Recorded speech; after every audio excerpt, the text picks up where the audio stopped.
All right. What are you laughing at? I just didn't realize how long that took on the back end. I was starting to get nervous. Yeah, it does. Hello, everybody. Welcome to some free career search advice. Yay! Happy Friday. Happy Friday. Yeah.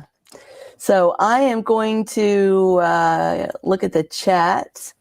And as you can see, I've got my lovely and talented husband with me, Brian. He's going to help me give away some really good advice. I think you're really going to like this. Whether this is the first time that you've visited us or if you've been watching every single week since May, I think you're going to learn something new today. I think it's going to be a lot of fun. I just had the thought, we need a career cannon, like a t-shirt cannon that we can shoot career advice at people. We're gonna take resumes and stick them in the cannon and throw them out at people. Pick a resume. Yeah. What are you going after?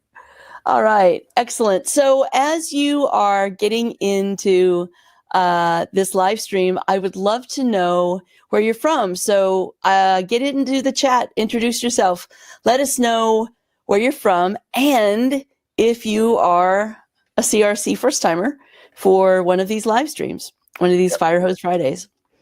We're based in Lee Summit, Missouri, which is a suburb of Kansas City, Missouri, which is where most of the population lives, not on the Kansas side, as everyone else thinks. But yeah. Anyway, we would love to know where you guys are chiming in from. And we've got people in Europe and Africa that routinely attend, as well as here in the States. And even one of our coaches is in the UK. So we're kind of all over the place. All right. And speaking of our team, could I get a sound check or a microphone check from Lacey? Lacey, can you let us know that you can hear us okay? Hi, Callie. Hello, Philip. Hi, Callie. It's always great to see you here. Hi, Philip and Not Leonard. a first timer. Great. Hello, Leonard. Nice to see you. Nice to see your presence. Yeah, I think you guys are going to really enjoy the information that we're going to give today. I'm actually going to share with you a framework that I don't believe I've shared with any of the past live streamers, where it really can help you understand how the real job market works and how the hiring processes work. So, hi, Philip. Yeah, it's kind of an overhead view. Yeah. Hello, Jason from New Jersey. Great to see you. Welcome. To see you. What? I said welcome to Jason. Maybe I need to turn it up. I'll do that just a little bit. Just as long as we don't have feedback on your mic. Hot mic. All right. Arlene, Hi, Arlene. Hello. Hello, Pam. Nice to see you again. Great that you're here. All right. Sunny We got Florida. just one more minute, and then we're going to go ahead and start the 60-minute presentation right on time, like always. Hi, Bonnie. Hey there, Bonnie. How are you? All right. Let me get up. All right. Excellent. Hello, Doreen from Boise. We actually, there was a time that we had more clients in Boise than we did in the Kansas City area locally. It was an insane time. We had 3 or 4 people that we were working with in Boise. So it can't be as small as they always say. All right, let's go ahead and get started since we're at the top of the hour. All right. Is that all right, Brian? I am ready if you are. All right, excellent. So we're going to start this with an introduction to a framework that I call Job Search Baseball. And it makes a lot of the rest of today a lot easier to understand. So we're going to go through Job Search Baseball and really how to effectively navigate the job market when you're thinking of it as a baseball diamond. And before we get into that Job Search Baseball, I do want to take just a moment to introduce ourselves, because there are a lot of first timers here today.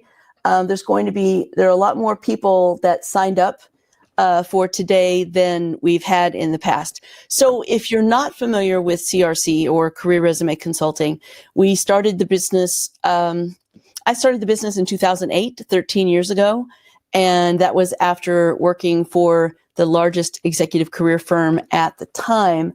And basically, we are not with, we're not recruiters. We really, let's see here. Here we go. So we're not recruiters. We work directly with the executive. You don't have to be an executive to work with us, although executives do see a much bigger ROI for the investment that they make in their career. And we always have very, very happy clients. One of our claims to fame, especially for last year, is that even during a pandemic, and it surprised the heck out of us, that we were able to get approximately 50% more on average than what people were making in their last job in their new job. And that has a lot to do with not only great negotiating tactics, but also just being seen as a top performer from the first impression all the way through the entire hiring process until they get a job, most of the time created for them, that didn't exist before. And it has to do with our job search techniques, as well as how we put the marketing materials out there, like your LinkedIn profile and your resume. Yep. So, I guess we've got a little bit of time to go through just very quickly what we do with people. So you could engage in one or multiple programs with us. We got branding, executive branding, which would be your resume, your LinkedIn profile, even videos of yourself so that you stand apart, as well as the active outreach, reaching out to the right people within the right companies that you would want to work in.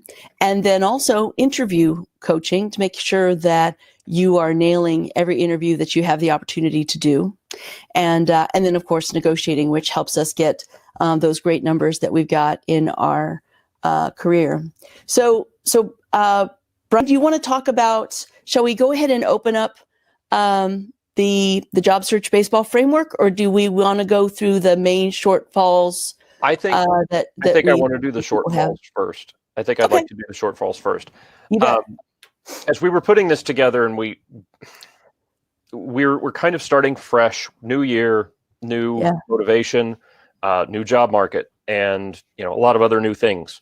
So we're hoping 2021 is going to be a much better hiring market than even what we saw in 2020, which was not good for a lot of people, but it was thankfully for us. Mm-hmm. We hear these same recurring issues when we get on the phone with people to try to help them fix what's going on in their specific job search. We hear a common refrain of a lot of similar symptoms.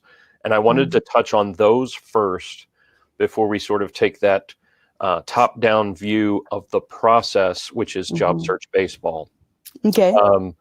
I think people out there generally, they're only working these three channels that are the traditional channels of searching for a job. And that is to apply to things online, to work with recruiters, and to let their friends and colleagues know, the ones that they're comfortable sharing, that they're looking for something. They'd really like to find something new, or that they're out of work. And just working those three channels, the problem with the group of friends is it's a limited pool. The problem with the other two is they're both exclusionary processes, basically. Yes, a recruiter might plug you in and submit you, but there are other candidates being considered, and the process itself, the traditional hiring process, is trying to exclude all but that winning candidate.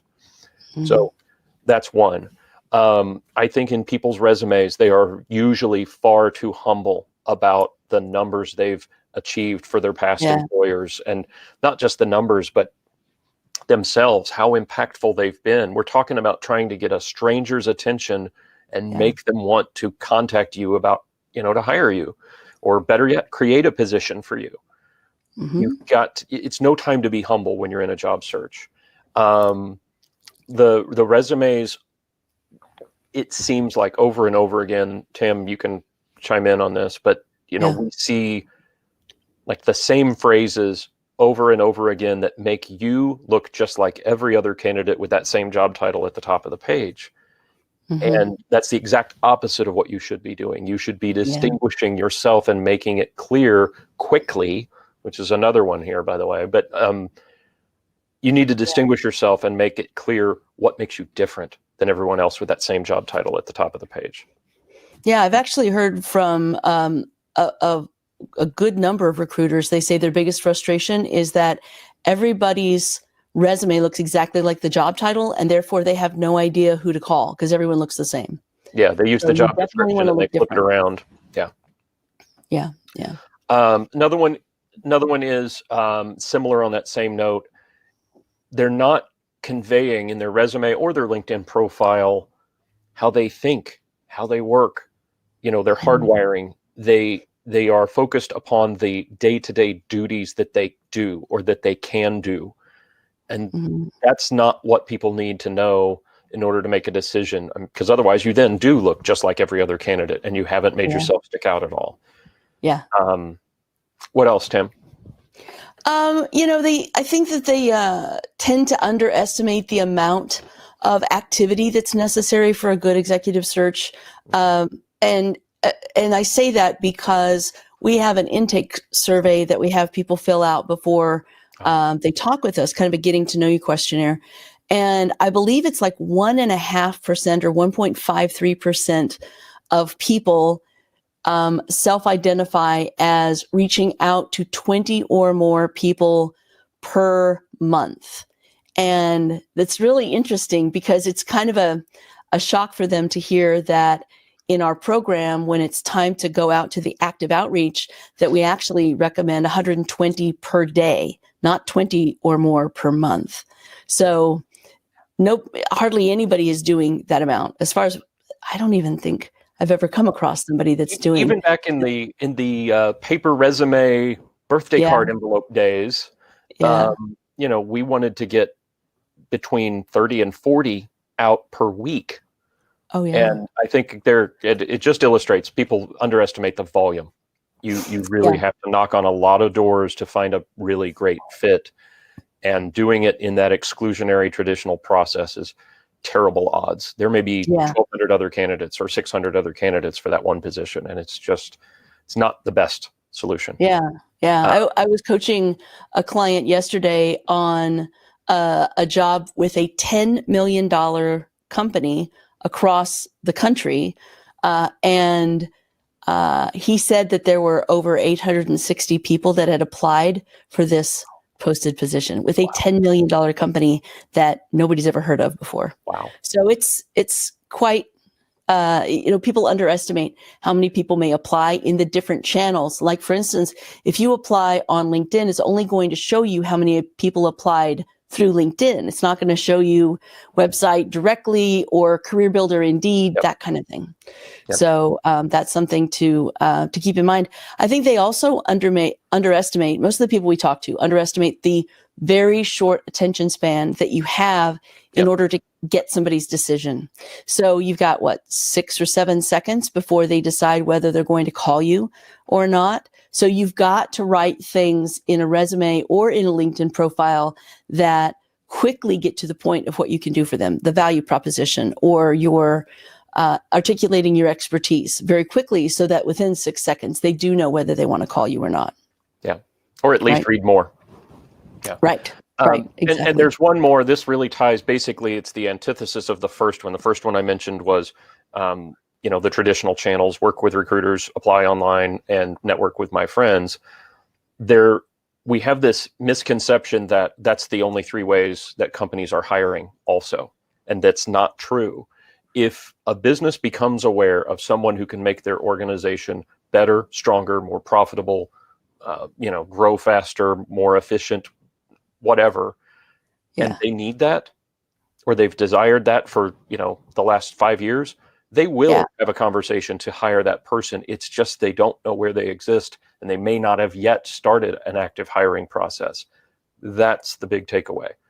So Yeah. I think all of those are just common, eye openers I'd like everybody to have is think a little bit bigger, more broadly as far as how you're going about it. And I think Job Search Baseball will help illustrate that. It's just a different way. Instead of thinking of the traditional process, it really shows the various steps and stages. Yeah. That's true. And I saw Lou actually said hi. He's one of our clients. And as we show Job Search Baseball framework here, Lou, I think you're going to be mad at me for not introducing you to this, but I think you were doing okay by yourself, getting talking to your next boss on the 3rd day of your search and actually getting a verbal offer on the 10th day of your search. That's pretty sweet. Yeah. I don't know if there's been many people to get something faster than that. That's pretty awesome. We talk about Job Search Baseball. There are no home runs. Well, Lou came really close. Lou came very close to maybe an inside the park home run. Yeah, that's true. All right. So I'm going to go into, let me see. I'm going to try to open up Job Search Baseball. I don't know if it's going to do it. Meaning we put together a slide that's actually in files as well. Well, that's not going to do it. So why don't we, let's see, start this presentation. All right, here we go. So this is I couldn't get the other one to work, but let me explain to you what we're looking at, because if you're looking at this on your phone, it's going to be super tiny. So Job Search Baseball, and the Lacey, if you could let the file out with the Job Search Baseball framework. It doesn't have all of these individual little notations on here, but it does have the framework of what you need to consider when you're on home base, getting to first base, which is a phone call or the first phone call. And then, of course, the second base is face-to-face, which these days are more likely to be video calls. Mm-hmm. And then after that, you basically use marketing techniques to get to the first base.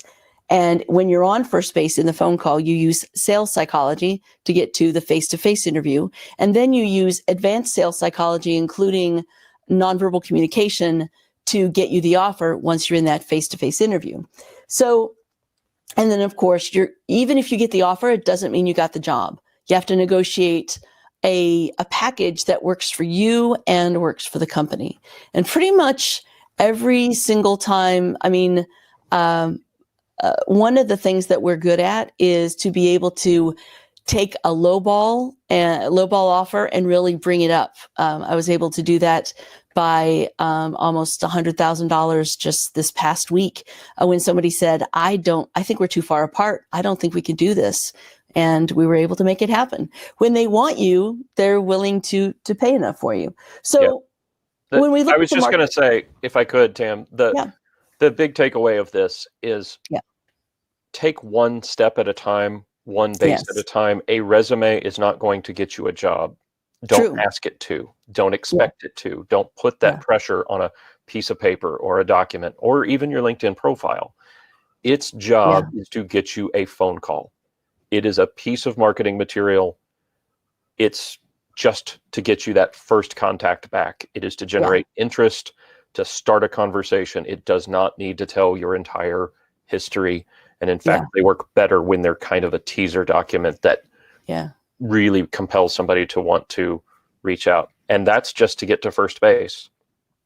So right. It's all marketing techniques to get to first base. In other words, you're wanting to use marketing best practices on everything we have here: resume, online presence, any of your networking, any emails, any outreach. You do this first outreach, and you've got, the phone call is that first base. So what we used to do with people is we would give them this blank sheet of first base, second base, third base, and finally the home plate, which is the job offer.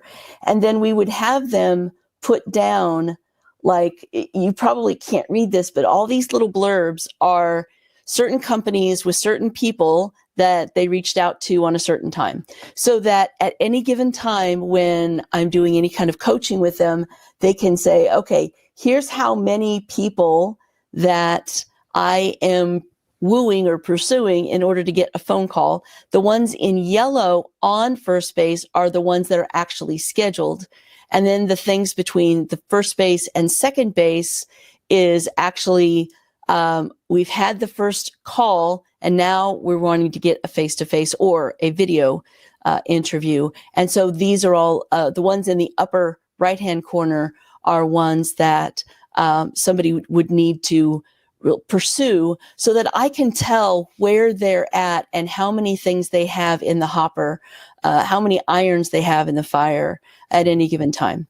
So it's really nice to be able to see, okay, here's everything for the first phone call, here's everything for the face-to-face. And then for the face-to-face ones, how do we move them into an offer? How do we continue to keep our clients top of mind in the recruiter or the employer's minds, I guess. This was born out of trying to do this originally on an Excel spreadsheet, and it was just too difficult to keep up with moving pieces. You couldn't tell where everyone was. I mean, maybe with the right color coding and things like that, but this was an easier way to keep track of where each process was simultaneously, and it's easier to see which ones I need to be focusing on. You know, maybe I should be focusing most of my energy on these warmest ones that are already at second base. I need to get them to make a decision to give me an offer or not. And so it's very much a sales process overall, or mimics a sales process of prospecting, trying to get a conversation, and then trying to get a face-to-face. And you know, it's very, very similar analogy. And this just gives you a nice framework to keep it organized and keep track of who's where, who's on first base, who's in between first base, that kind of thing.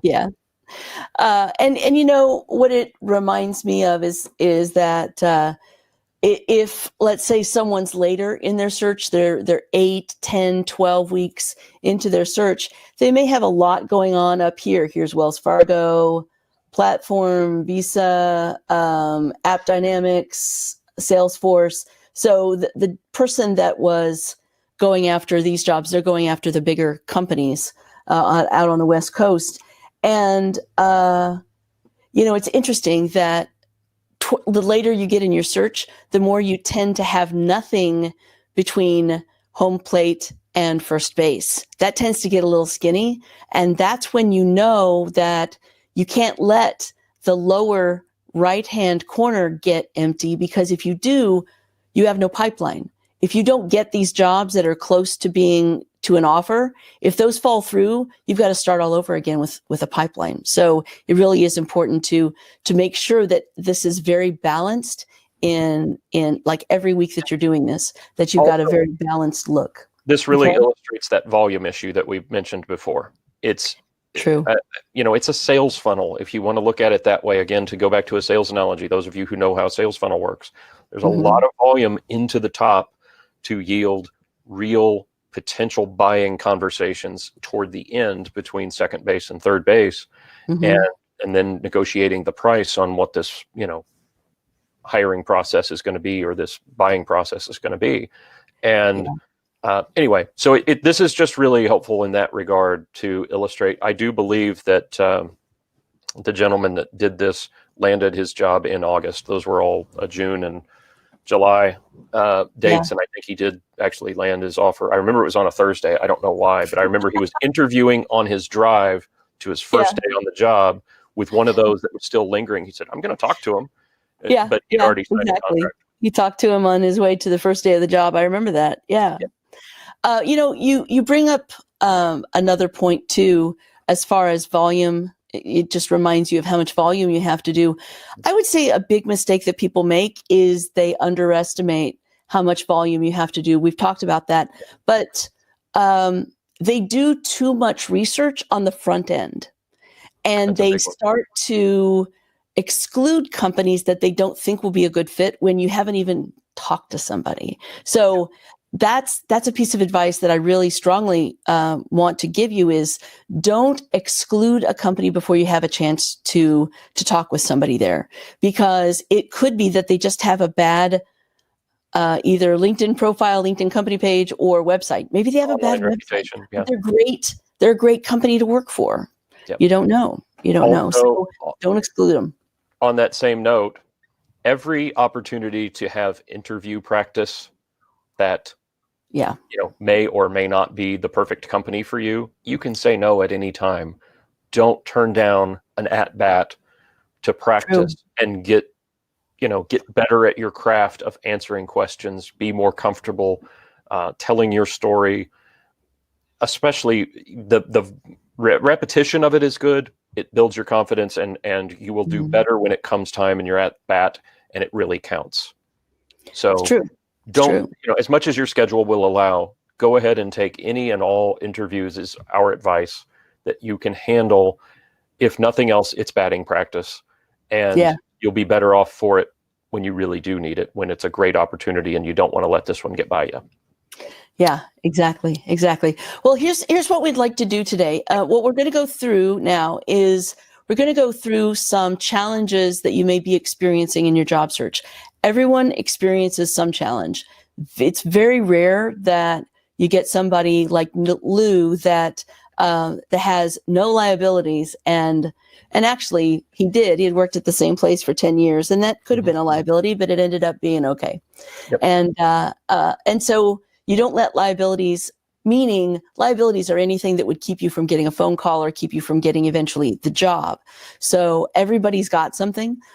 We just have to work around that to make sure that that's successful. I haven't found a liability yet that you can't work around without a good, or with a good strategy. You have to have a good strategy with it.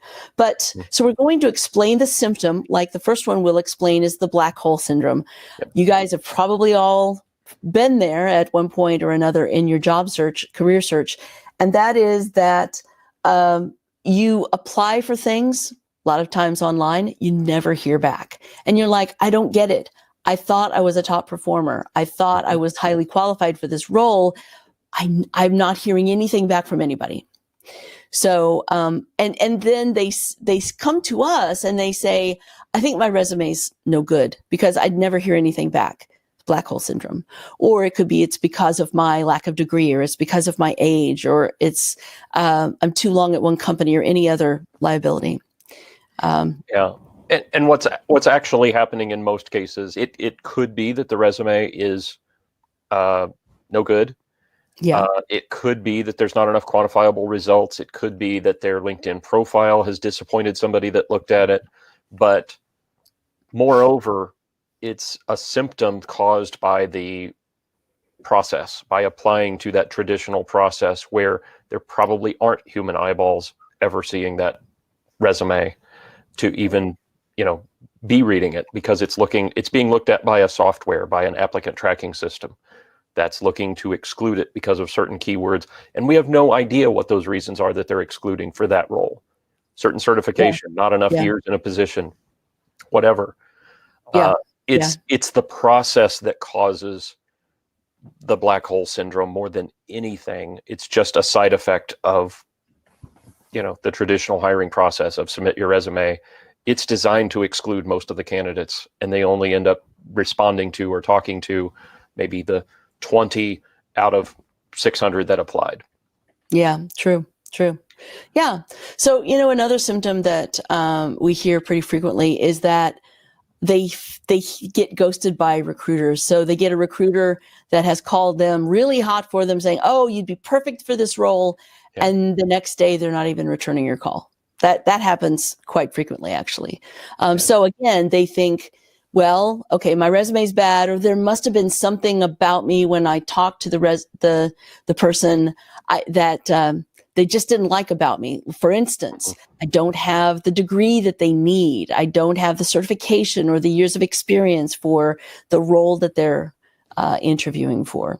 So, people don't really know when a recruiter is ghosting you. It really usually has a lot more to do with them and a lot less to do with you. You may think that, well, but I'm washed up, or I'm over the hill, I'm 55 years old, nobody wants to hire me. That's actually not the case. Or it could be that you think that recruiters just don't know what they're talking about, which is actually usually not the case. If they've been there for any length of time, they know what they're doing. They're just overworked. Recruiters, just like HR people, they tend to be overworked. And they are there, just like Brian said, as an exclusionary, barrier, I suppose, to getting to the hiring manager. So do you want to go over the accurate diagnosis? So when it comes to being ghosted, I think it's another kind of a misunderstanding of the volume of, in this case, how many candidates recruiters are working with, and kind of understanding the model of how recruiters work. So many job seekers have this misconception that recruiters are working on my behalf. I got a guy working for me. He's looking for a role for me. No, he's not. Yeah. He has your information, and he probably has 1,000 or 2,500 other people in his pool of folks he's got resumes on. They may or recruiters will receive somewhere between 100 to maybe 250 resumes a day, unsolicited.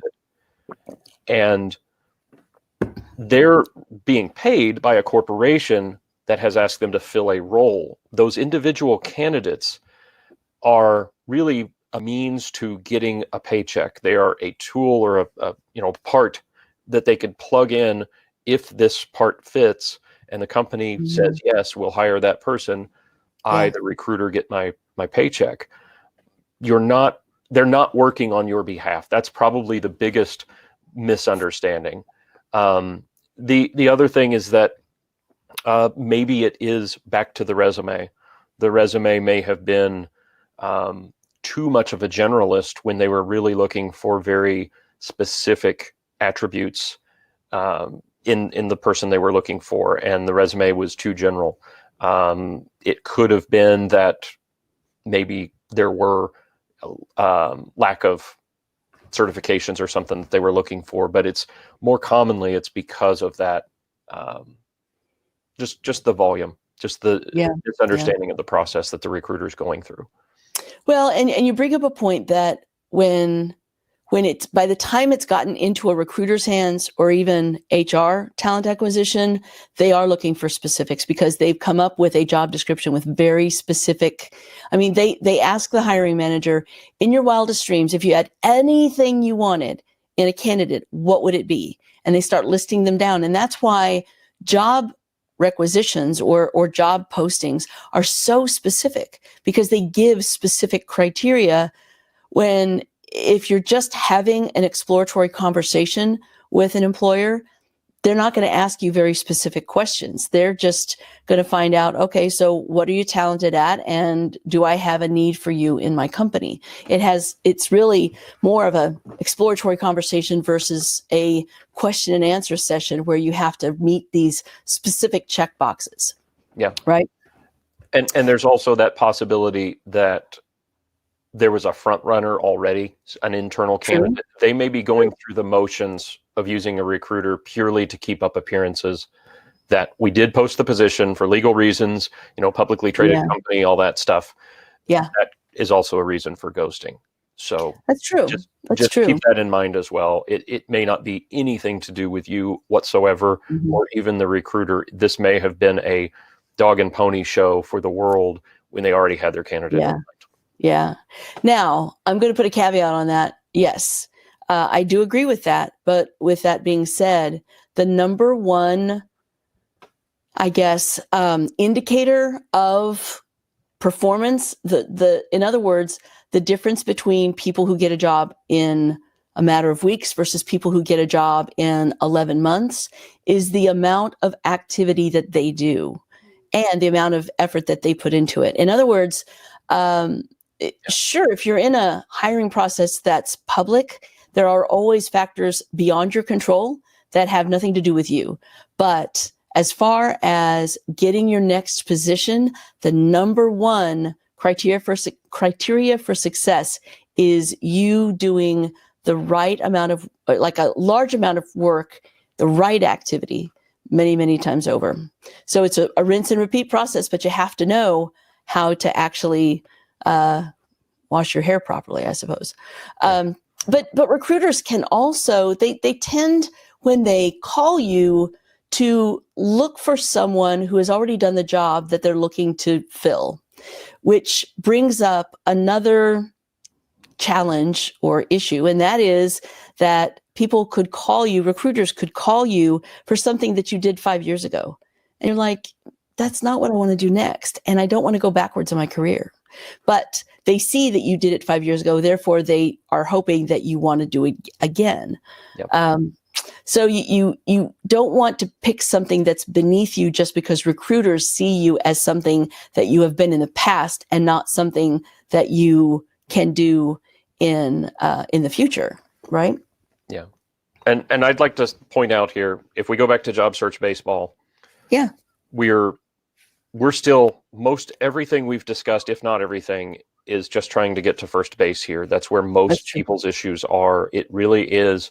Their resume is letting them down by not being clear and accurate at their true level today, or even slightly projecting forward to the role they want to fill next. You know, it's maybe more reflective of where they were 5 years ago. And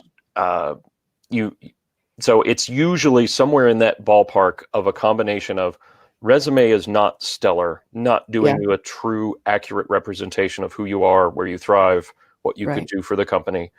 And it's the process that the client has been submitting themselves to. It's the process, I would say, first, mostly is what I point the finger at, but it's common too that the resume is largely to blame, or the LinkedIn profile. Well, I was going to mention the LinkedIn profile because I would say I think it's like 94% of employers and 97% of recruiters now use LinkedIn as their main form of finding their next talent, which means if your LinkedIn profile is missing a lot of stuff, they don't know who you are. They don't know what you're capable of. And you really have to get it positioned so that they can easily see you walking into a new job that you may not have done before, but it's time for you to do it. In other words, you've got all of the qualifications, you just have them from different roles in your career. So you want to position yourself properly on your LinkedIn profile to explain what you're capable of doing in the future and what your value proposition is. A value proposition is a marketing term that simply means an implied promise. You're telling them, if you buy me, if you pay me money, this is what you're going to get. And of course, everybody wants to know what they get before they buy it. Yep. So you really want to show them what you're capable of doing in the future and not just what you've done in the past. So I think you pretty well went on into recruiters contacting you for positions that are beneath you, which is also labeled as you're overqualified. True. When you're actually getting to interviews and making it that far, but they are saying, oh, you're overqualified for the position. Two big takeaways from that. People's reaction is, I would be happy to have this job. They're crazy not to hire me. They'd get all this other benefit. They really are valid in their concern, or their concerns really are valid, that if we give you this job that is beneath you and, something you could do in your sleep or did 5 years ago with ease, if something better comes along, you are a very high flight risk to leave. Yeah. And when you're hearing that, people get frustrated at the person they're talking to and thinking that's the problem. The problem goes all the way back to your resume. The resume that portrayed you here when you are accurately here in terms of impact and capability today. It was your resume that started the wrong conversation with the wrong person, not the person's fault. And especially when you've heard this over and over and over, those folks are right that you really are overqualified. So, and when you say resume, let's say branding, actually, because it's resume, it's LinkedIn profile, it's introduction, it's everything that you do in order to get that first phone call. Networking, everything you do, that's the branding part of it. That is mainly using those marketing best practices in order to get to the first phone call. And if you don't make it past the first phone call, you may be overqualified and they don't want to hire you. And that we hear that a lot too, because if you've got a lot of experience in a lot of different things, you may be overqualified for what you're applying for. So if you really look at okay, I can never make it past the phone interview, it may not be that you're a bad interviewer. It may be that you're applying for the wrong jobs, that you're applying for things that are beneath you, and you need to be looking up versus looking down or horizontal, right? Yeah, actually, right before the live stream, I was on the phone with a lady that I've spoken to. She's not been a client, but we had a conversation about a month ago, and she's in a fairly toxic environment. She'd been looking, confidentially, but looking for other roles for almost a year. And she was very distraught when I talked to her.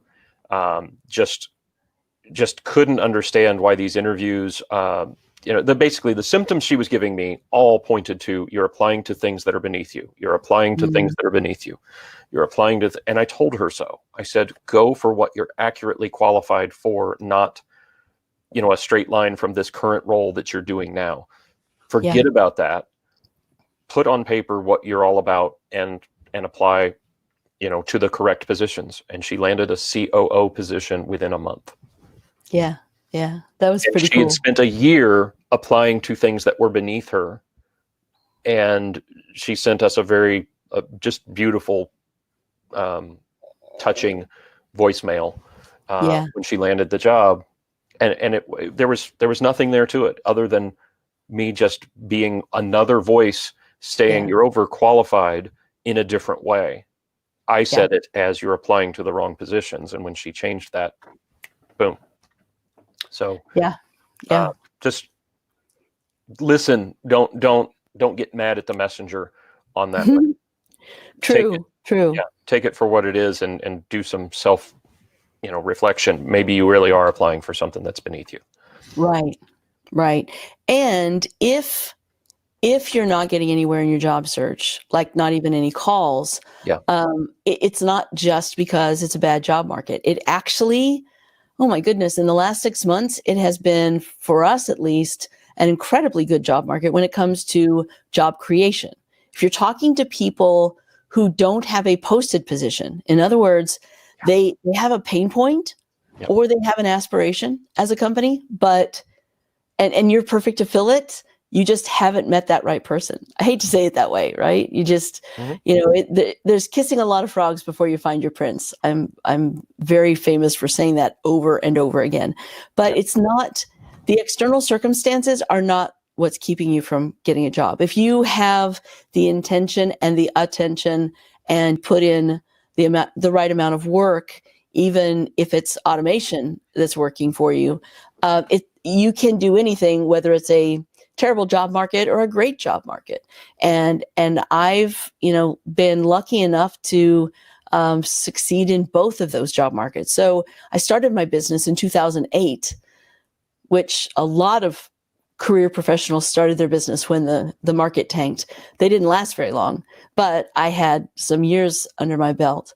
And so, now that it's a relatively bad job market again, it's not as bad as it was in 2008, 2009. And so there's a lot of things that you can do that are within your control to overcome things like a bad job market.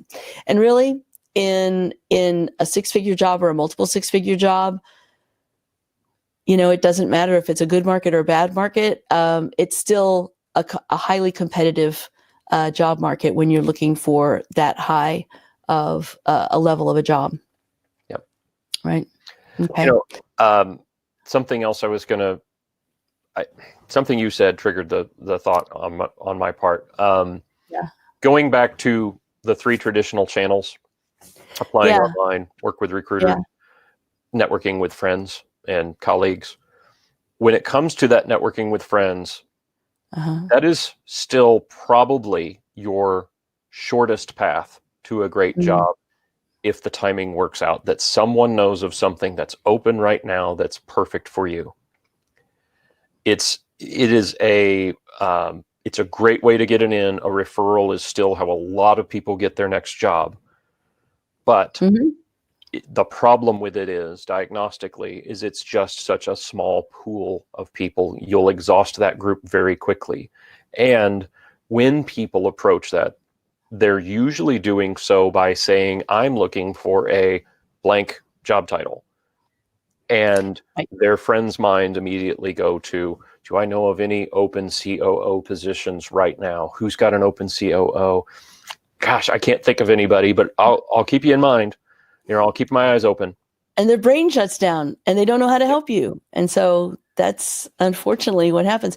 But instead, if you say, this is the type of company I want to get into, and these are the business problems I solve, who do you know that works in a company like the one I'm trying to get into? Don't even mention a job title, but instead mention the type of company you want to get into. And if somebody knows that somebody within that company, they can give you a recommendation. That's going to be much, much more effective than just saying, do you know of an open XYZ position, whatever that is. It's also, there's some human psychology in there. The hardwiring of the brain is that, storytelling was our earliest form of communication, so we're told. Mm-hmm. Yeah. And we are hardwired to remember better when something's been told in a story format than a memorization type format. And what you're doing when you describe, I'm looking for this type of company, I'm really known to help, or I do this exceptionally well, you've really painted a picture with characters and told a story in a short form. So it's remembered much longer. It's more easily repeatable for that person if they are triggered by a situation where they recognize in a conversation someone is speaking about that problem in their business. Hey, wait a minute. I talked to Joe a few weeks ago, and he said that's exactly what he does. So yeah. In your networking with friends, that aspect of it, change the way that you are introducing yourself. Give them a script that, imprints on their brain, and they will be able to repeat farther down the road. That's problem focused, describing the environment you work in as well as the problems you solve. That will stick with them much better, and they'll be able to help you much better for a longer period of time than if you just give them a job title. True. And then when you are in an interview, if you find that one of your symptoms is that you get interviews relatively easy, you get a number of opportunities, and they seem to be good opportunities, but you're always the bridesmaid and never the bride. So if that's the case, I would say that, instead of just thinking that you're terrible at interviewing, which, okay, you might be bad at interviewing, everybody could use some interview help. That's what I found. And using sales psychology, or using the way you persuade, using persuasion tactics actually works quite well in controlling the conversation and making sure that you get out your questions as well as they get out their questions, the interviewer, and that you are positioning yourself as a standalone investment rather than just a candidate. You're an investment that will pay off rather quickly. And that's what you want to make sure that you're doing. And also creating a great first impression, because if I've talked about this in live streams in the past, where a first impression is kind of hard to do in an impeccable way, a perfect way. And a first impression, if you have a good one or if you have a bad one, it's going to stick with the person that's interviewing you 66% of the time. In other words, 2/3 of the time, no matter what you say after the first impression, they just keep that first impression. That's positive or negative. So if you have a less than stellar first impression, you could blow them away later. They're still going to see you as less than stellar because of that first 5 minutes of the interview. And also, you might also consider looking for internal champions. Do you know somebody that works in that company? Do you know somebody that can be your cheerleader from within the company, whether they're part of the hiring process or not? It may be the first person you talk to.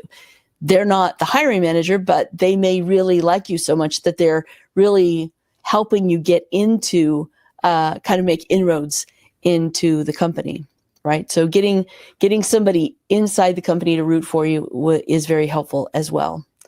And of course, doing an active outreach to a lot of people within that particular company is a good idea.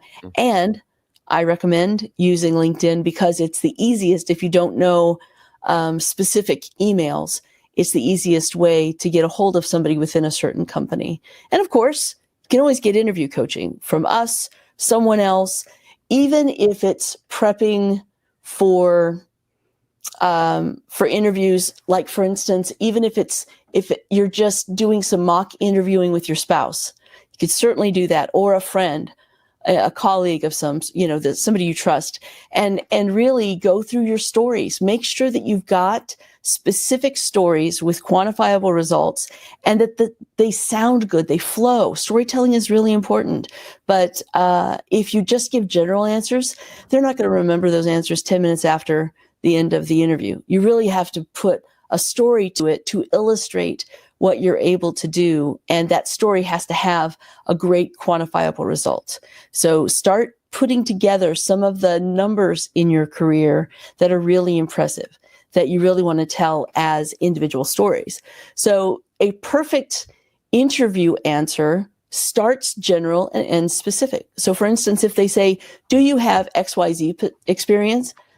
Answer is, actually, yeah, I've been doing that every week for the last 6 years. As a matter of fact, just a couple of months ago, blah, blah, blah. And then there's the specific story. So you start general and ends with a specific story. Yep. Okay. Yep. I think we're coming up here toward the top of the hour, and I know there's a few questions been asked that I want to try to leave some time for. Yeah. I've got some that Lacey sent me, so we can definitely do that. I think it's good to recap, though, that if you are in a job search, and let's say you're making it all the way to the interview stage, and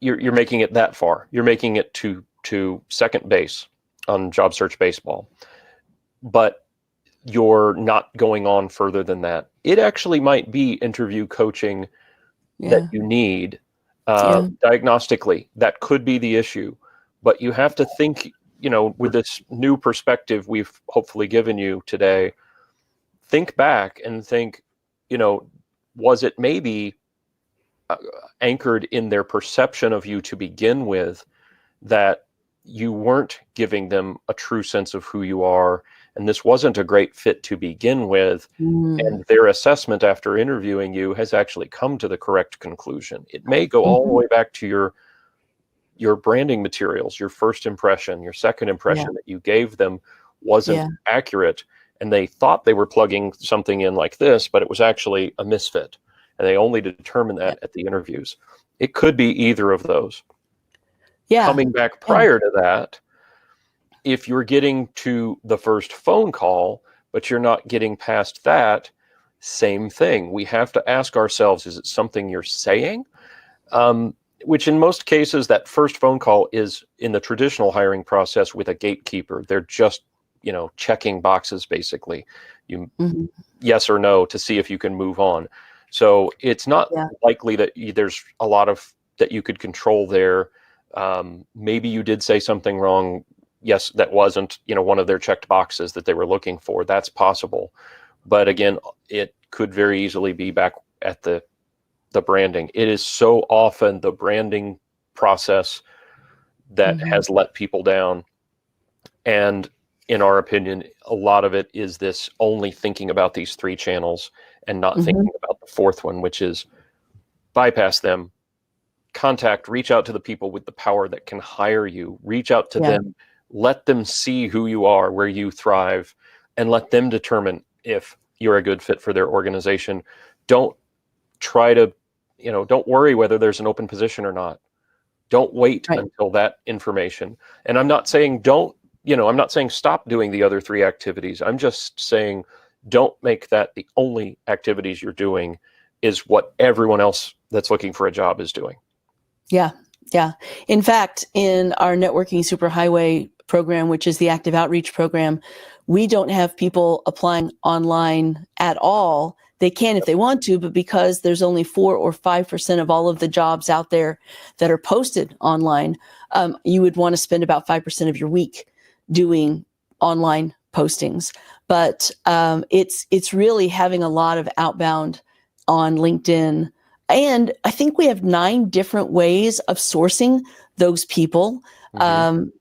You reach out to them on LinkedIn, but LinkedIn is only one way to source them. You can actually find them in a lot of different. There's a lot of different resources out there online that you can find the right person. Then you reach out to them using LinkedIn. Yep.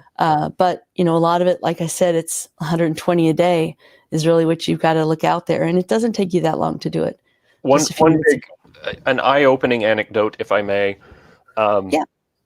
Back in 2017, late 2017, fourth quarter, we were experimenting with various tools on LinkedIn, and we realized in doing that at that time, we had a few clients that landed jobs by virtue of a conversation started because we visited the hiring manager's profile. There was nothing else done. There was nothing said. The LinkedIn took, hey, so-and-so visited your profile. The human being, the recipient, the hiring manager, got notified by LinkedIn. Bill Johnson looked at your LinkedIn profile, and they looked back. And the very act of just the human eyeballs seeing that profile and the serendipitous timing of it being, a time when that hiring manager was interested in someone like our client, they actually landed jobs from simply having their profile visit someone else's profile. There's tremendous power in just being visible. Getting back to just a human brain being able to make this determination or not. You can't force a fit, and you can't possibly know what's going on inside their organization, but you can facilitate their awareness that you exist, and LinkedIn makes that so easy. Easy. Well, in the last few minutes, I would invite anybody who has a challenge that we haven't addressed. If you're having an issue that seems to come up over and over again, write down what that symptom is. Notice how we're being very symptomatic, because if you're diagnostic yourself, you may say, I just got a bad resume. Well, it may not be the resume. It may be how you're using it. So if you've got a question on how, how to overcome any challenges that you might be having in your job search, put down the symptom, and then we can go through there in the last few minutes, and we can give you some suggestions on what the root cause may be, and then how to overcome that root cause of a challenge. And can I go ahead and take Sue's question there at the top? Yeah. So Sue, very valid point. Sue mentions that companies are using LinkedIn to spam people, doing sales activities, and folks are doing what Sue is doing, which is she's not accepting connections, unless there's some true connection there. She's not opening herself to that spamming. And the question is, do you find LinkedIn outreach being hurt by these massive automated sales messages? I would say that's a really good, I got some strong advice on that one. Go ahead. Surprisingly not, but you actually brought up a point I wanted to make, which is, if you're in a job search, please don't have your settings you've got to know my email address to connect with me. Someone could be wanting to hire you and ask to connect with you on LinkedIn, and they can't because you're blocking them, basically. In an effort to block salespeople, the spamming emails, you actually could be blocking someone wanting to hire you. So while you're searching, I would not be doing that. In fact, we encourage, in your contact information, give them your email, give them your cell phone, don't have it out there in the profile broadly, but if someone's willing to click on something and wants a way to contact you, give them every means possible if you're in a job search. Make it easy, yes. As a matter of fact, in your About section, which used to be called the Summary section, but it's now the About section, you could even end it with, I would love to connect with you here on LinkedIn, and I welcome any networking opportunities. If you're doing a confidential search, you don't have to tell, your company that you're looking, but you want to put out there, just make it easy. Just say something like, I welcome any networking opportunities. If you'd like to connect with me here on LinkedIn, or you can email me directly at tammy@beyondjobsearching.com. You want to just give them, make it easy for them so that they can email you, they can text you, whatever their preferred method of communication is. So you said that you had some thoughts about the effect of reaching out. To Sue's question, do you see LinkedIn outreach as being hurt by the massive automated sales messages?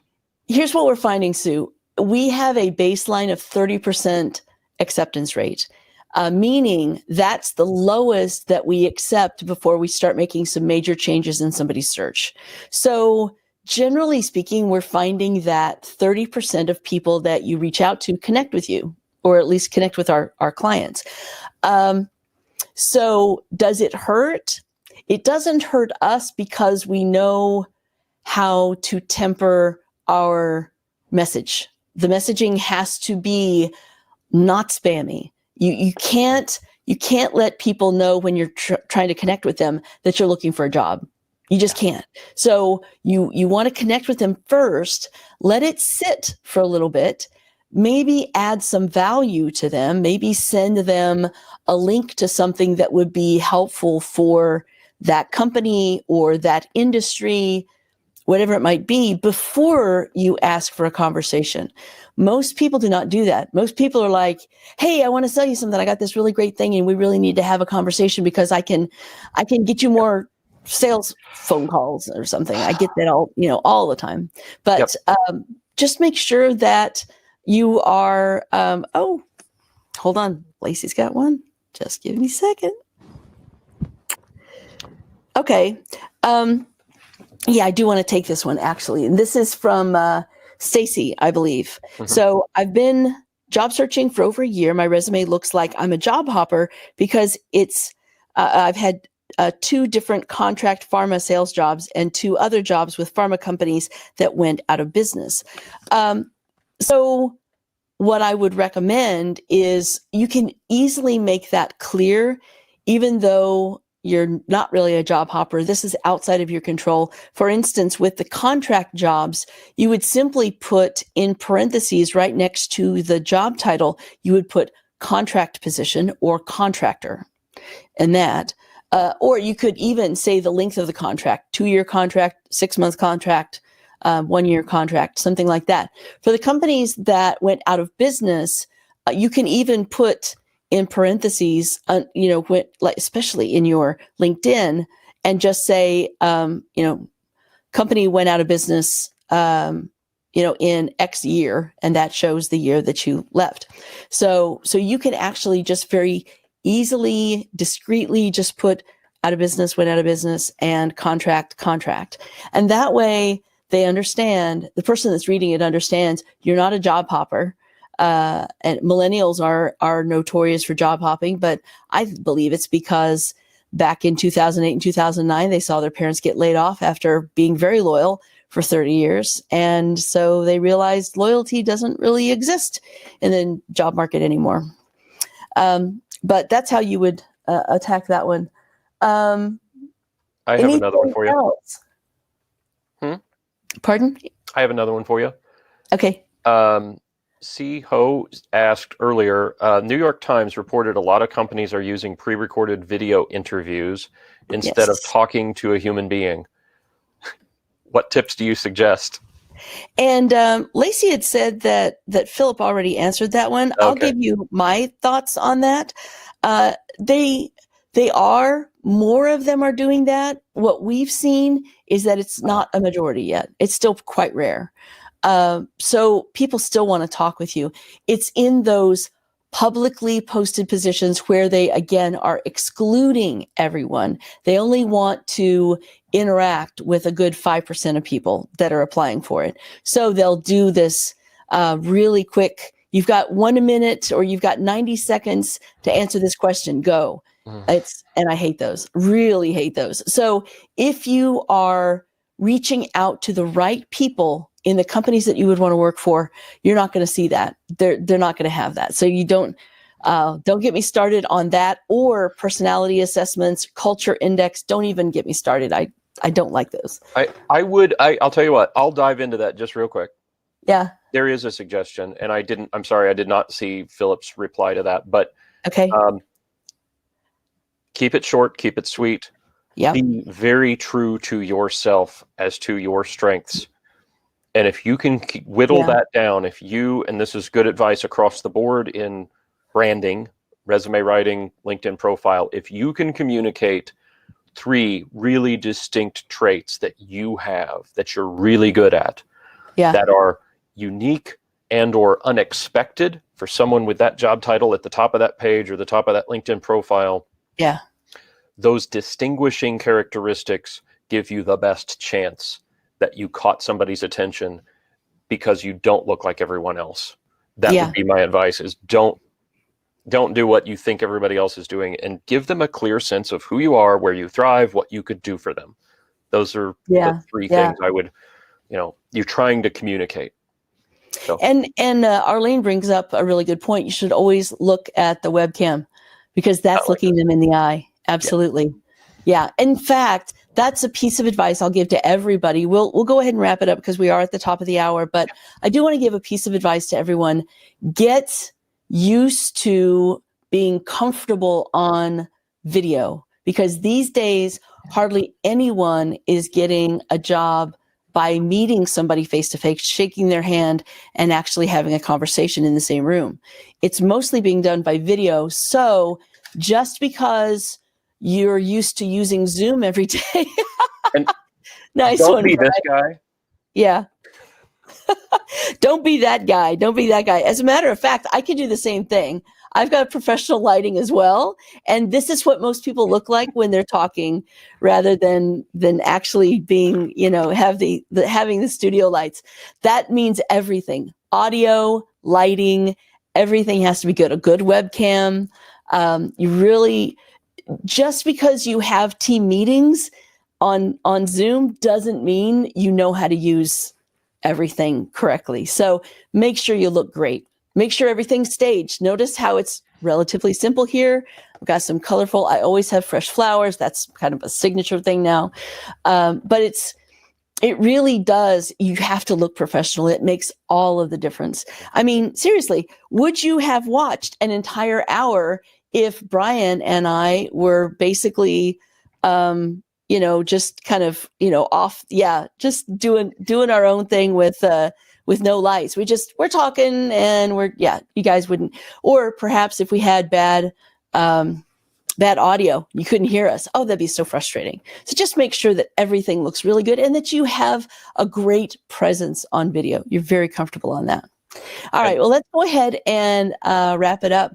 Thank you so much, everybody. I really appreciate all of the new people that came on today and staying for the full hour. I do appreciate that. And Brian, above all else, I hope this was valuable time spent. I hope you learned something and had some takeaways that are helpful and will give you more traction in your job search from now forward, because you have a better perspective on things and maybe some better tactics to start to plug in. And quit spinning your wheels as much doing stuff that's not producing good activity. So put it to the test. I think you'll be happily surprised or pleasantly surprised. But thank you all. We really do hope that it helps you in your job search. That's why we started doing these back when the pandemic started. That's right. It's a lot of people need a lot of help, and we just have all this knowledge to share, and we wanted to share it. So thanks so much. Yeah, thank you so much. And we're gonna go ahead and turn our cameras off, but I would love for you to say 2 things. First of all, was this helpful for you? Mm-hmm. And what was the most helpful thing? What did you learn that was a big aha? Because I'd like to take that away and possibly use it again. And also just an invitation for future live streams. We do this every other week. I'm usually on there by myself, and Brian's behind the scenes answering questions. But if you'd like to have a topic discussed, let me know what that topic is. Please put the topic down in the chat, as well as what your biggest aha moment was for today. So we're going to leave it open for about 5 minutes. I would love for you, if you're able to, before you get back to work, go ahead and just quickly type up what you'd like to hear in the next few weeks as far as a topic, and also what your biggest aha moment was. All right. Thank you, guys. Thanks so much. Really appreciate it. Thanks for listening. And we will talk to you in a couple of weeks. All right. All right. Thanks. Bye now.